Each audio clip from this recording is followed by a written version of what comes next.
नमस्ते, तव्हांजो स्वागत आहे पंहिंजे चैनल हिंदू सिंधी किचन में। अॼु असां ठाहींदासीं ग्वार जी रेसिपी मुंहिंजे स्टाइल में, तव्हांखे ज़रूरु पसंदि ईंदी।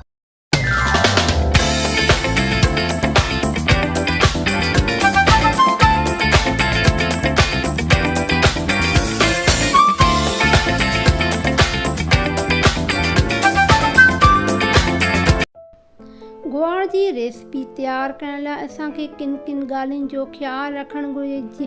कटिंग करण वक़्तु असांखे ग्वार खे तमामु घणो बारीकीअ सां कटणु घुरिजे। ॾिसो असां कीअं कटिंग कई आहे। जेतिरी असां नंढी नंढी साइज़ कटिंग कंदा ओतिरी असांजी टेस्टी ऐं मज़ेदार ग्वार तैयार थींदी।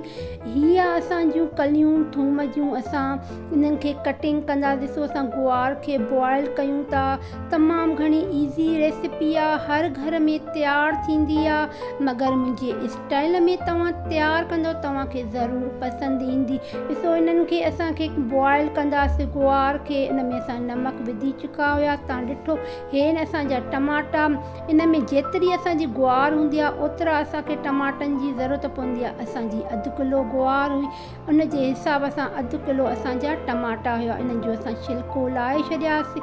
हाणे असां गिहु इन में विधो आहे ऐं थूम जी कटिंग कई आहे। असां ॾिसो केॾी थूम असां बारीकी कटिंग कई आहे। जेतिरी सनी थूम कटिंग कंदासीं ओतिरी तमामु घणी सुठी असांजी ग्वार तैयार। इन जो असां हल्को गोल्डन कलर कंदासीं, टमाटा विझी छॾींदासीं। ॾिसो इन्हनि जी असां पेस्ट तैयार कंदासीं।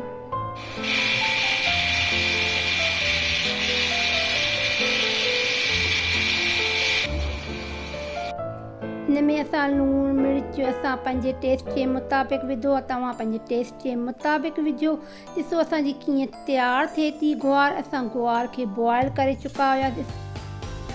टमाटे मां गिहु निकिरी चुको आहे। हाणे असां हिन में ग्वार विधा। जेका असां ग्वार बॉइल कई हुईसीं, सुठे नमूने असां बॉइल कईसीं ग्वार खे।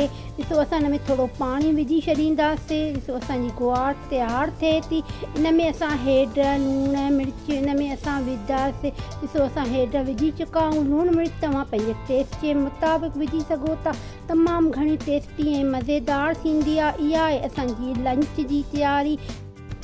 तव्हां इनखे कंहिंसां बि खाई सघो था। चांवरनि जे ढोढे सां खाई सघो था या रोटीअ सां खाई सघो था। तव्हांजी पंहिंजी पसंदि आहे। इहो असांजी लंच असांजी रेडी आहे लंच। तव्हां बि ज़रूरु ॿुधाइजो त तव्हां कीअं तैयार कंदा हो ग्वार।